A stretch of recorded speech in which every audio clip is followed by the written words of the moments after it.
नमस्कार, मैं हूं महक बिश्नोई और आप देख रहे हैं आर्या न्यूज। देश के लिए यानी आज 4 जून बड़ा दिन है, क्योंकि आज लोकसभा चुनाव के नतीजे सामने आ रहे हैं। वोटों की गिनती के बाद हार और जीत की तस्वीरें स्पष्ट होने लगी हैं। आज देश की करीब 55 पार्टियों के 8,360 उम्मीदवारों की किस्मत का फैसला हो रहा है। सवाल है कि लोकसभा चुनाव 2024 में क्या भाजपा जीत का हैट्रिक लगा पाएगी? क्या कांग्रेस की अगुवाई में इंडिया गठबंधन एनडीए के विजय रथ को रोक पाएगा? क्या पीएम मोदी पंडित नेहरू के रिकॉर्ड की बराबरी कर पाएंगे? आज इन सभी सवालों के जवाब मिल जाएंगे। लोकसभा चुनाव 2024 में अगर बात की जाए इस वक्त की बड़ी खबर की, तो मैं आपको बता दूं कि बिहार की राजनीति में सबसे ज्यादा चर्चा की जा रही है। अगर किसी लोकसभा सीट की बात हुई है बिहार में, तो वह है पूर्णिया लोकसभा सीट। इस लोकसभा सीट पर कांग्रेस में शामिल होने के बाद पप्पू यादव निर्दलीय मैदान में उतर गए हैं, जिससे यहां पर मुकाबला दिलचस्प हो गया है। बिहार की 40 लोकसभा सीट में से एक है पूर्णिया लोकसभा सीट। बिहार की पूर्णिया सीट से पप्पू यादव इस वक्त आगे चल रहे हैं। आपको बता दें कि निर्दलीय प्रत्याशी पप्पू यादव पूर्णिया सीट से आगे चल रहे हैं। वहीं चुनाव आयोग के शुरुआती रुझानों के अनुसार भाजपा 75 सीटों पर आगे चल रही थी, तो कांग्रेस 25 सीटों पर आगे चल रही थी और आम आदमी पार्टी 6 सीटों पर आगे चल रही थी। साथ ही समाजवादी पार्टी ने भी 8 सीटों पर बढ़त बनाई थी। फिलहाल चुनाव आयोग के ये शुरुआती रुझान थे, उसके बाद धीरे धीरे करके भाजपा बढ़ती चली गई। आपको बता दें कि इस वक्त बीजेपी भारी सीटों से आगे चल रही है। इसी के साथ आपको बता दें कि अगर हम मेरठ की बात करें तो मेरठ में अरुण गोविल पीछे चल रहे हैं, तो वहीं समाजवादी पार्टी की सुनीता वर्मा को 6,000 वोटों की बढ़त मिली है। मेरठ में आपको बता दें कि अरुण गोविल पीछे चल रहे हैं और सुनीता वर्मा को 6,000 वोटों की बढ़त मिली है। इसी के साथ केसरगंज से ब्रजभूषण शरण सिंह के बेटे करण भूषण सिंह आगे चल रहे हैं। अमेठी की बात की जाए तो अमेठी में स्मृति ईरानी को बढ़त मिली है। पश्चिम बंगाल के आसनसोल से शत्रुघ्न सिन्हा पीछे और खाडूर साहिब से अमृतपाल सिंह आगे चल रहे हैं। इसी के साथ अगर बात की जाए उत्तर और पूर्वी दिल्ली सीट पर, तो कन्हैया कुमार से मनोज तिवारी पिछड़ते नजर आ रहे हैं। और वहीं अगर हम हिमाचल की ओर चले तो हिमाचल में हॉट सीट माने जाने वाली मंडी की सीट पर कड़ा मुकाबला है, जहां पर विक्रमादित्य और कंगना के बीच ये मुकाबला है। और इसी के साथ जानकारी के अनुसार आपको बता दें कि मंडी से कंगना रनौत आगे चल रही हैं और विक्रमादित्य पीछे चल रहे हैं। इसी के साथ अमेठी से स्मृति ईरानी को बढ़त मिली है।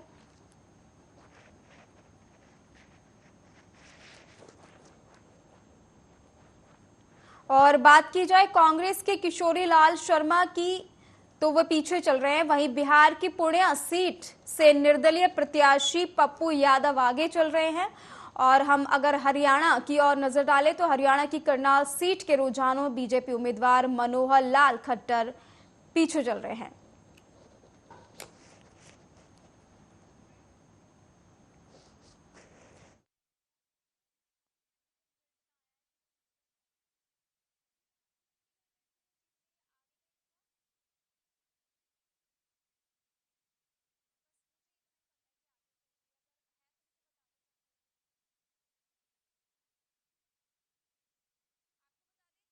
आज जो है कई दिग्गजों की किस्मत का फैसला होने वाला है और इस वक्त की बड़ी खबर यह है कि रुझानों में एनडीए का आंकड़ा आगे चल रहा है। और इसी के साथ आपको बता दें कि बीजेपी 222 सीटों पर आगे चल रही है। वहीं ईडी गठबंधन 190 का आंकड़ा पार करता हुआ नजर आ रहा है और अन्य में 23 सीटें झोली में जाती दिख रही हैं। आपको बता दें कि लगातार आज जो है मतगणना जारी है, जिसमें इसी के साथ अगर भदोही सीट की बात की जाए तो भदोही से बीजेपी उम्मीदवार आगे चल रहे हैं और रुझानों में एनडीए का प्रदर्शन काफ़ी अच्छा देखने को मिल रहा है। और मैं आपको बता दूं कि अगर हम यूपी की सीटों की बात करें तो यूपी की 37 सीटों पर ईडी गठबंधन रफ्तार पकड़ता नजर आ रहा है, जो कि काफ़ी चौंका देने वाला संकेत मिल रहा है। जैसा कि उत्तर प्रदेश में बीजेपी का अच्छा प्रदर्शन देखने को मिलता है हमेशा से, लेकिन इस बार जो है ईडी गठबंधन काफी तेजी से रफ्तार पकड़ता नजर आ रहा है।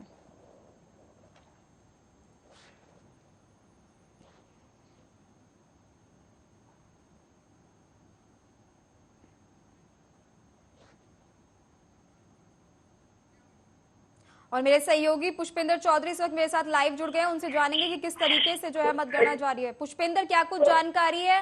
सुनने में आ रहा है कि उत्तर प्रदेश में ईडी गठबंधन का गजब का प्रदर्शन देखने को मिल रहा है।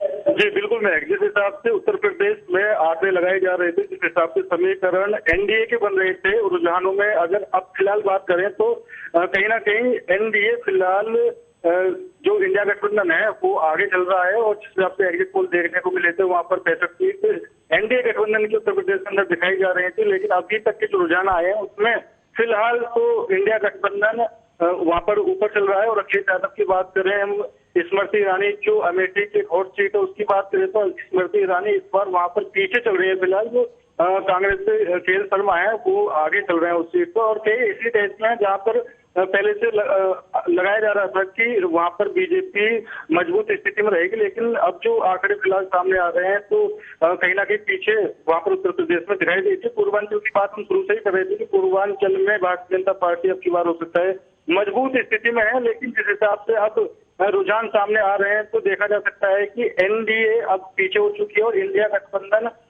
30 से 40 सीटों पर फिलहाल मजबूती के साथ उत्तर प्रदेश में आगे चल रहा है। और क्या कुछ हो सकता है, क्योंकि अभी रुझान है, अभी कोई चीज क्लियर नहीं हुई है, जैसे क्लियर होगी उस हिसाब से भी सारे समीकरण सामने आ जाएंगे। देखिए पुष्पेंद्र, ये तो काफी चौंकाने वाला मामला है जिस तरीके से 2019 में बीजेपी का प्रदर्शन देखने को मिला था। और कहीं ना कहीं बीजेपी जो है अपना दावा ठोक रही थी कि यूपी तो सिर्फ हमारा ही है, लेकिन जिस तरीके से ये हम मान सकते हैं, जिस तरीके से अब प्रदर्शन सामने आ रहा है ईडी गठबंधन का, इनकी दोस्ती काफी अच्छे से चलती नजर आ रही है। आगे क्या कुछ होने की आशंकाएं लगाई जा सकती हैं? देखिए बिल्कुल, जिस हिसाब से उत्तर प्रदेश में इंडिया गठबंधन मजबूती के साथ लड़ा है, जिस हिसाब से समाजवादी पार्टी और कांग्रेस ने मजबूती के साथ उत्तर प्रदेश में एक पहल की है, एक जमीनी स्तर पर जाकर उन्होंने जो प्रचार प्रसार किया है, तो शायद उसका असर अब दिखाई पड़ रहा है। और जो कई सीटें ऐसी रही जहां पर पहले से क्लियर हो चुका था कि बीजेपी वहां पर मजबूत स्थिति में नहीं है। हम शुरू से मेरठ की सीट की बात कर रहे थे, लेकिन अभी मेरठ में बीजेपी के जो अरुण गोविल है वो वहां पर आगे चल रहे हैं। तो क्योंकि राजनीति है, राजनीति का कुछ पता नहीं किस सीट पर क्या हो जाए, संभावनाओं का खेल है। और राजनीति में जो पहले से एग्जिट पोल लगाए जा रहे थे वो भी अनुमान थे सिर्फ, क्योंकि फाइनल नतीजे नहीं थे। फाइनल नतीजे जिस हिसाब से आज आ रहे हैं तो कहीं ना कहीं उत्तर प्रदेश के अंदर तो चौंकाने वाले खुलासे हो रहे हैं, लेकिन शाम होते होते जिस तरह का रिजल्ट, जिस तरह के परिणाम क्लियर हो जाएंगे उस हिसाब से परिणाम की स्थिति तय करेगा कि उत्तर प्रदेश में किसकी सरकार बनती हुई नजर आ रही है, उत्तर प्रदेश में आखिर कौन सबसे ज्यादा सीटें निकाल कर आगे रहेगा। लेकिन अभी तक की जो स्थिति उत्तर प्रदेश में देखने को मिली है वो फिलहाल यही है कि जो इंडिया गठबंधन है वो वहां पर आगे चल रहा है। और कई सीट ऐसी हैं जहां पर अगर हम अखिलेश यादव की सीट की बात करें तो अखिलेश यादव की सीट पहले से ही सपा के खाते में रही है। वहां से पिछली बार डिम्पल यादव लड़ी थी, लेकिन डिम्पल यादव को वहां से हार का सामना करना पड़ा था। अब की बार जो रणनीति कह सकते हैं, जो रणनीति समाजवादी पार्टी और कांग्रेस ने मिलकर उत्तर प्रदेश के अंदर बनाई है, तो कहीं ना कहीं अब वो असर देखने को जरूर मिले। क्या पुष्पेंद्र, हम कह सकते हैं कि जिस तरीके से ये गठबंधन किया गया है बीजेपी पर यूपी में भारी पड़ता दिख रहा है और आगे भी हो सकता है कि बीजेपी को इसका नुकसान उठाना पड़े? आपकी आवाज काफी कम आ रही है पुष्पेंद्र, मैं बोल रही हूँ कि जिस तरीके से ये गठबंधन बनाया गया है और इसका नुकसान जो अभी भी देखने को मिल रहा है, हो सकता है कि अभी थोड़ी देर बाद या तो नतीजे पलट सकते हैं या फिर और भारी नुकसान उठाना पड़ सकता है। क्या लगता है आपको? देखिए बिल्कुल, जिस हिसाब से गठबंधन बना है और गठबंधन ने जो बीजेपी को उत्तर प्रदेश के अंदर नुकसान दिया है वो बिल्कुल देखने वाली बात है। और गठबंधन में अगर बिहार में नीतीश कुमार दूरी ना बनाते, वो गठबंधन में रहते, तो हो सकता था कि बिहार में भारतीय जनता पार्टी को नुकसान उठाना पड़ सकता था। लेकिन अभी देखिए, क्योंकि ये फाइनल नतीजे नहीं है, अभी सिर्फ रुझान है, रुझान में कौन आगे चल रहा है कौन पीछे चल रहा है, अभी सिर्फ ये अनुमान लगा सकते हैं हम। क्योंकि जिस हिसाब से कोई भी सीट अगर क्लियर हो जाती है, हार जीत निश्चित हो जाती है, उस हिसाब से हम आगे की स्थिति तय करेंगे कि आखिर होता क्या है। क्योंकि अभी रुझानों में जो चरण बाई चरण जो मतगणना हो रही है, तो उस हिसाब से इस चरण में कौन आगे चल रहा है, तो अभी तो शाम तक की पूरी बात है, शाम तक कौन आगे रहेगा, कौन आखिर जीतेगा, तो वो सारी देखने की बात होगी। और इंडिया गठबंधन की अगर हम बात करते हैं तो उत्तर प्रदेश के अंदर ही नहीं, काफी राज्य हैं जहां पर इंडिया गठबंधन की वजह से भारतीय जनता पार्टी को शायद नुकसान हो सकता है। अगर हम हरियाणा की बात करते हैं तो हरियाणा में पिछली बार 10 लोकसभा सीट कर बीजेपी ने वहां का सुपड़ा साफ कर दिया था और जीत का परचम लहराया था। लेकिन अब की बात जो वहां पर संभावनाएं जताई जा रही है, हो सकता है कि अब की बात 10 में से 6 सीटें निकालने में ही बीजेपी कामयाब हो सके। क्योंकि रोहतक की सीट पिछली बार दीपेंद्र हुड्डा वहां से हार गए थे, लेकिन अब की बार रोहतक की सीट पर ही सबकी नजर बनी हुई है, क्योंकि दीपेंद्र हुड्डा ही वहां से लड़ते हुए आए और कांग्रेस का वो गढ़ माना जाता है। हुड्डा परिवार हमेशा वहां से जीता रहा है, लेकिन पिछली बार 2019 के लोकसभा चुनाव में बीजेपी की तरफ से अरविंद सावंत ने उनको वहां पर हरा दिया था। और सबसे देरी से जो रिजल्ट घोषित हुए थे वो एकमात्र रोहतक की सीट थी जो देरी से वहां पर काउंटिंग होती रही और काफी देर से नतीजे वहां पर आए। तो अब की बार कह सकते हैं कि कई राज्यों में इंडिया गठबंधन इस चीज का फायदा उठा सकता है और काफी जगह मजबूती से लड़ा है। हम बंगाल की बात करें तो बंगाल में जिस हिसाब से संभावनाएं लगाई जा रही थी, हो सकता है बीजेपी को वहां से बढ़त मिल सकती है, जिस हिसाब से एग्जिट पोल में भी हमने देखा और अभी जो नतीजे आ रहे हैं।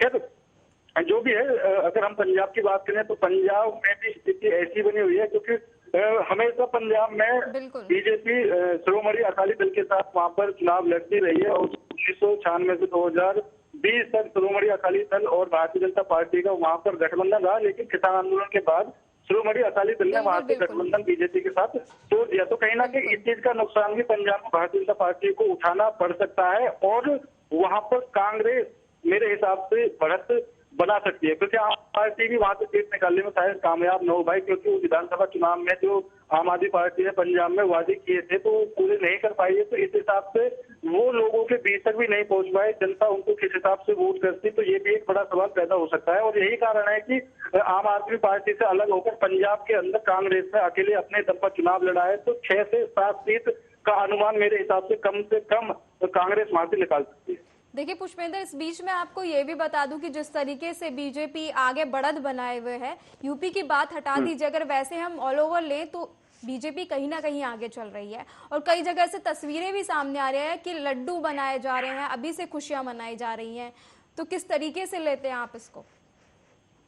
देखिए बिल्कुल, जिस टाइम एक तारीख अभी से ही सुबह होते ही लोगों ने जश्न मनाना शुरू कर दिया है, तो उसके बाद से ही इंडिया गठबंधन के जितने भी तमाम नेता थे उन्होंने साफ बोल दिया था कि ये सिर्फ एग्जिट पोल है और हम इनको बिल्कुल भी सच नहीं मानते हैं। हम 295 प्लस सीटें जीत रहे हैं और जिस हिसाब से अब देखा जाए तो हो सकता है कि उत्तर प्रदेश की स्थिति के हिसाब से सीटों में कांग्रेस कहीं ना कहीं पिछली हिसाब से बढ़त बना सकती है। लेकिन बहुमत का आंकड़ा तो फिलहाल एनडीए ने पार कर लिया है, बीजेपी ने पार कर लिया है, लेकिन 48 ऐसी सीटें हैं जिन पर भारतीय जनता पार्टी अभी भी पीछे चल रही है। अगर 48 सीटों पर भारतीय जनता पार्टी आगे हो जाती है तो वो बहुमत का आंकड़ा पार कर लेगी और हो सकता है कि अब की बार भी मोदी सरकार भारत में देखने को। इस बीच में आपको ये बता दूं पुष्पेंद्र कि अगर हम हिमाचल पर जाएं तो हिमाचल में पौड़ी गढ़वाल से जो है बीजेपी उम्मीदवार जो है आगे चल रहे हैं। इसी के साथ में आपको ये भी बता दूं कि वहां हिमाचल में जो है मंडी की सीट वो हॉट मानी जा रही थी, क्योंकि आप भी जानते होंगे क्योंकि वहां पर कंगना रनौत जो है बीजेपी उम्मीदवार हैं और इस वक्त जो है कंगना रनौत भी काफी अच्छी बढ़त से आगे चल रही हैं। लेकिन जिस तरीके से हमने कल जो है एग्जिट पोल पर बात की थी, तमाम लोगों से बात की जा रही थी और आपने ये भी देखा होगा एक तरफा कांग्रेस के जो अन्य नेता हैं वो लगातार कंगना रनौत पर निशाना साध रहे थे कि उनका एक पैर जो है बॉलीवुड में रहता है, एक पैर उनका उत्तराखंड में रहता है, वो कहीं भी जो है दूर तक नजर नहीं आएंगे। इस पे क्या प्रतिक्रिया है आपकी? देखिए बिल्कुल, कंगना रनौत शुरू से ही अपने बयानबाजी को लेकर चर्चाओं में बनी रही है और शुरू से ही अनुमान लगाया जा रहा था कि उनको कहीं ना कहीं लोकसभा में टिकट मिल सकता है और नेता से वो अभिनेता से वो राजनेता बन सकती है और राजनीति में वो आ सकती है। तो ऐसा ही इस लोकसभा चुनाव में देखने को मिला, वो राजनीति में उतर आई और शुरू से ही जो उनके खिलाफत में विवादित थे, लगातार दोनों के बीच बयानबाजी होती रही। लेकिन अगर हम चारों सीटों की बात करें हिमाचल के अंदर, तो चारों सीटों पर भाजपा मेरे हिसाब से अभी तक आगे चल रही है और हो सकता है कि चारों सीटों पर भाजपा का इस बार कब्जा हो जाए। लेकिन अगर हम कंगना रनौत की बात करते हैं, तो कंगना रनौत के बयानों को लेकर चर्चा चलती रहती थी और हिमाचल में उनका जो बयानों को लेकर भी कह सकते हैं, क्योंकि उन्होंने विवादित्य पर शुरू से ही निशाना साधते हुए कई तरह के आरोप, कई तरह के बयानबाजी करती रही, क्योंकि वो विवादित्य शुरू से ही राजनीतिक परिवार से हैं और चुनाव लड़ते रहे हैं। तो कंगना रनौत ने उन पर निशाना भी साधा था कि भाई तुम अगर राजनीति से ना होते, तुम्हारा फैमिली बैकग्राउंड राजनीति से ना होता, तो हो सकता है तुम एक वोट के भी हकदार ना होते और जनता तुम्हें वोट भी ना करती। तो हिमाचल में जो सियासी पारा गर्म हुआ है वो कंगना रनौत की सीट पर हो गया है और कह सकते हैं कि कंगना रनौत अपने बयानों को लेकर चर्चाओं में रहती हैं और अब की बार कंगना रनौत अगर वहां से अपनी सीट निकालने में कामयाब हो सकती है, तो कांग्रेस का खिला जो हिमाचल के अंदर था वो बिल्कुल ध्वस्त हो सकता है। देखिए पुष्पेंद्र, मैं आपको ये भी बता दूं कि पौड़ी गढ़वाल से भी जो है बीजेपी उम्मीदवार हैं वो भी आगे चल रहे हैं, लेकिन यूपी में जिस तरीके के रुझान सामने आ रहे हैं वो कहीं ना कहीं बहुत ज्यादा चौंकाने वाले हैं और कहा जाता है कि दिल्ली का रास्ता भी यूपी से होकर गुजरता है, तो कितना मुश्किल होने वाला है। नहीं, देखिए बिल्कुल अभी हम यह कह सकते हैं कि उत्तर प्रदेश में जो इंडिया गठबंधन है वो आगे चल रहा है, लेकिन किसी सीट पर अभी इस तरह का परिणाम नहीं आया है कि इंडिया गठबंधन की सीट वहां से निकल चुकी है अभी आगे। और तो ये 2 बजे तक चलता रहेगा। 2 बजे के बाद जो फाइनल परिणाम होंगे, जो फाइनल काउंटिंग होगी, उस हिसाब से तय किया जाएगा कि आखिर किसकी जीत हुई है, किसकी जीत नहीं हुई। क्योंकि अभी जिस हिसाब से आगे पीछे होने का दौर चल रहा है, तो जो कार्यकर्ता हैं सभी पार्टियों के, उनके भी सांसें ऊपर नीचे हो रही हैं, क्योंकि कभी इंडिया गठबंधन आगे हो जाता है सीट पर, तो कभी बीजेपी आगे हो जाती है। तो ये राजनीति है, राजनीति में अभी कुछ नहीं कहा जा सकता है कि आखिर किसके पाले में गेंद गिरने वाली है और किसकी सरकार बनने वाली है। उत्तर प्रदेश ये एक ऐसा राज्य है जहाँ पे जो अगर अपनी बढ़त बना लेता है तो दिल्ली के रास्ते उसके लिए काफी क्लियर हो जाते हैं और इतना आगे के लिए उसको कवायद नहीं करनी पड़ती। तो अभी कह सकते हैं कि उत्तर प्रदेश में जिस हिसाब से भारतीय जनता पार्टी ने मजबूती दिखाई थी, जिस हिसाब से भारतीय जनता पार्टी ने वहां पर रैलियां, जनसभाएं की थी और खुद प्रधानमंत्री पूर्वांचल में उतर गए थे। पूर्वांचल में उन्होंने खुद एक दिन में 4 जनसभाएं की थी, तो वो असर भी अभी देखने को मिला। तो फाइनल काउंटिंग होगी तो उसमें वो सारी चीजें क्लियर हो जाएंगी कि आखिर पूर्वांचल में किसकी सीटें ज्यादा निकलती हैं और किसकी सीटें कम निकलती है। क्योंकि समाजवादी पार्टी पूर्वांचल में क्या उत्तर प्रदेश में भी अगर बात करें तो विपक्ष का एक सबसे बड़ा चेहरा है और उसकी मजबूती वहां पर सबसे ज्यादा दिखाई देती है। तो उत्तर प्रदेश के अंदर 10 सीटें शुरू से ऐसी थी जहां पर शुरू से ही लग रहा था कि भारतीय जनता पार्टी वहां पर कमजोर हो सकती है, क्योंकि राहुल गांधी जहां से लड़ रहे हैं वहां पर भी राहुल गांधी कांग्रेस से मजबूती दिखा रहे थे, वो सीट पर भी भाजपा कमजोर होती दिखाई दे रही थी। कन्नौज से अखिलेश यादव के सामने भी भारतीय जनता पार्टी कमजोर साबित होती दिखाई दे रही थी। तो ऐसी कई सीटें थी जहां पर शुरू से ही भारतीय जनता पार्टी कमजोर दिखाई दे रही थी। लेकिन अगर वो सीटें भारतीय जनता पार्टी हार ही जाती है तो कोई बड़ी बात नहीं है, क्योंकि 65 सीटों पर जिस हिसाब से रुझानों में दिखाया गया था कि भारतीय जनता पार्टी आगे चल रही है और इतनी सीटें मिल सकती हैं। अगर वाकई में 65 सीटें जीतने में भारतीय जनता पार्टी उत्तर प्रदेश के अंदर कामयाब होती है तो उसके लिए हर जगह के रास्ते बिल्कुल साफ और सरल हो जाएंगे। देखिए पुष्पेंद्र, अब दिल्ली की बात करते हैं। अभी फिलहाल तक अब तक के रुझानों में दिल्ली में 3 सीटों पर बीजेपी आगे बढ़त बनाती नजर आ रही। तो इसी के साथ अगर मैं बात करूं, पुष्पेंद्र आपको आवाज आ पा रही है? पुष्पेंद्र, क्या आप मुझे सुन पा रहे हैं? पुष्पेंद्र, आपको आवाज आ पा रही है?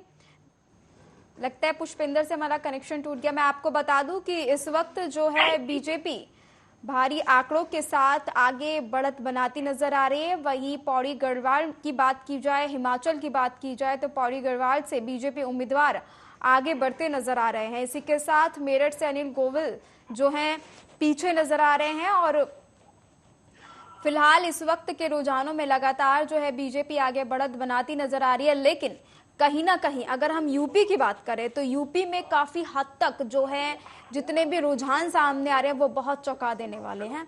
यूपी में इंडी गठबंधन जो है आगे बढ़ता नजर आ रहा है, जिससे कहीं ना कहीं ये बात प्रूफ होती है कि जिस तरीके से सपा और कांग्रेस का गठबंधन हुआ है उनकी दोस्ती काफी अच्छी चलती नजर आ रही है। लेकिन अभी मैं आपको बता दूं कि अभी फिलहाल 10 बजने वाले हैं, 3 मिनट बाकी है, अभी 10 बजे तक का ये रुझान है। लेकिन अभी काफी वक्त बाकी है, गेम पलट भी सकता है। क्या कुछ होना है ये तो आगे जाकर पता चलेगा।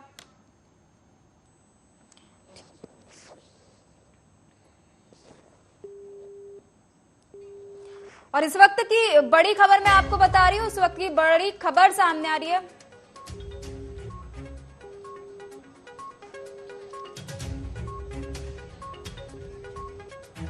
और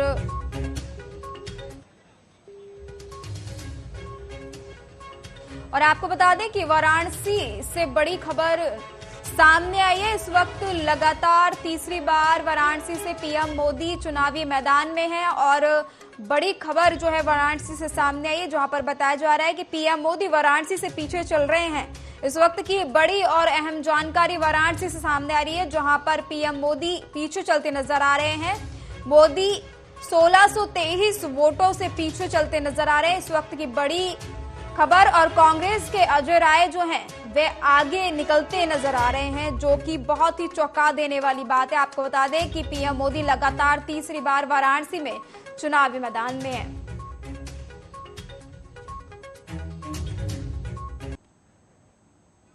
और फिलहाल मेरे साथ इतना ही, और आप चुनावी प्रक्रिया की तमाम जानकारी देखने के लिए देखते रहिए आर्या न्यूज। नमस्कार।